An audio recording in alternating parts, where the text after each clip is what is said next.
Quand je me suis réveillé, Vicky avait acheté une glacière et dessiné sur le couvercle. Vicky était une enfant, une romantique. Je l'aimais justement pour ça. J'abritais en moi tant de démons sinistres que son innocence me plaisait. Juillet 1972. Avalon Catalina, écrivait-elle sur la glacière. Elle ne connaissait pas l'orthographe exacte. Moi non plus. Ensuite elle m'a dessiné, puis écrit en dessous « Pas de coup et mauvais comme une teigne ».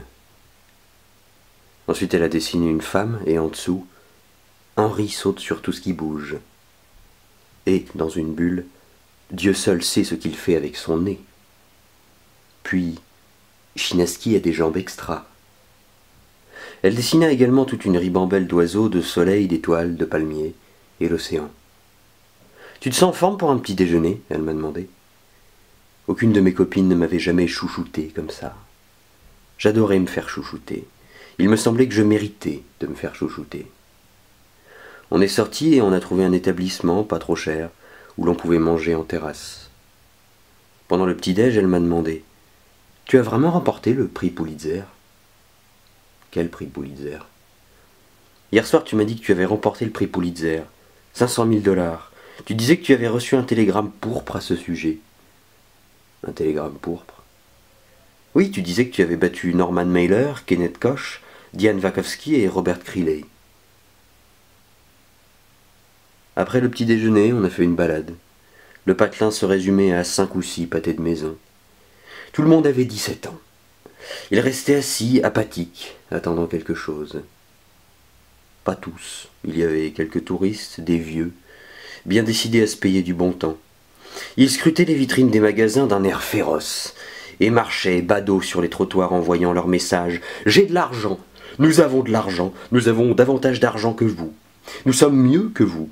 Rien ne peut nous déranger. Tout est de la merde, mais nous ne sommes pas de la merde et nous savons tout. Regardez-nous. » En chemise rose, en chemise verte, en chemise bleue, avec leurs gros corps blancs putrescents, leurs maillots de bain rayés, leurs yeux sans regard, leur bouche sans expression, ils se baladaient, hordes multicolores, comme si la couleur pouvait réveiller les morts, les ressusciter. Un vrai carnaval de la pourriture américaine en goguette, et ils n'avaient pas la moindre idée des atrocités qu'ils s'étaient infligées à eux-mêmes. J'ai quitté Vicky pour remonter à la chambre, m'accroupir devant la machine à écrire et regarder par la fenêtre. C'était foutu. Toute ma vie, j'avais désiré devenir écrivain, mais maintenant que je tenais le bon bout, rien ne venait. Il n'y avait ni corrida, ni match de boxe, ni jeune señorita.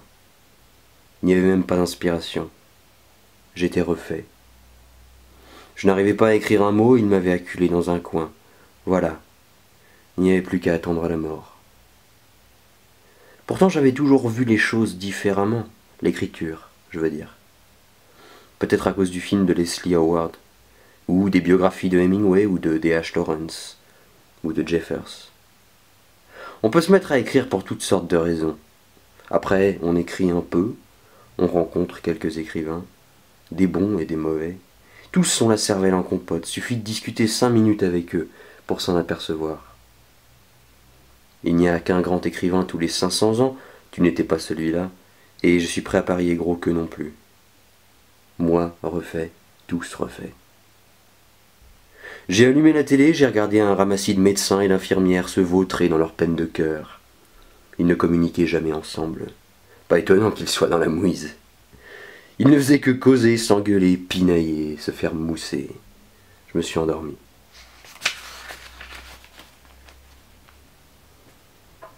Inutile d'insister, j'ai dit. Mon estomac est à vif. Il contient les 9/10 de mon âme. Et c'est ça, a dit Vicky, en me tendant un verre d'eau avec de l'Alka-Seltzer. Va faire un tour, j'ai dit. J'y arriverai pas aujourd'hui. Vicky est sortie faire un tour, elle est revenue 2 ou 3 fois, prendre de mes nouvelles. Ça pouvait aller. Je suis sorti manger un morceau, je suis remonté avec 2 packs de bière, j'ai trouvé un vieux film avec Henry Fonda, Tyrone Power et Randolph Scott. 1939.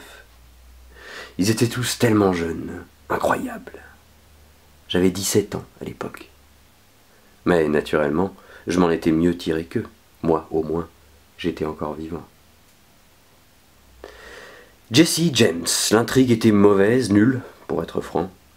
À son retour, Vicky m'a raconté un tas de trucs incroyables, puis elle s'est allongée sur le lit à côté de moi pour regarder Jesse James. Quand Bob Ford s'est préparé à descendre Jesse, Ty Power, dans le dos, Vicky a poussé un gémissement puis a filé se cacher dans la salle de bain. Ford a trucidé Jesse.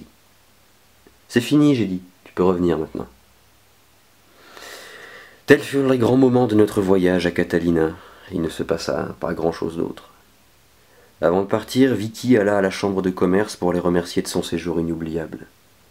Elle remercia également la femme du bric-à-brac, acheta des cadeaux pour ses amis Lita, Walter et Ava, et pour son fils Mike, plus quelque chose pour moi, quelque chose pour Annie, et quelque chose pour les crottis, inconnus au bataillon.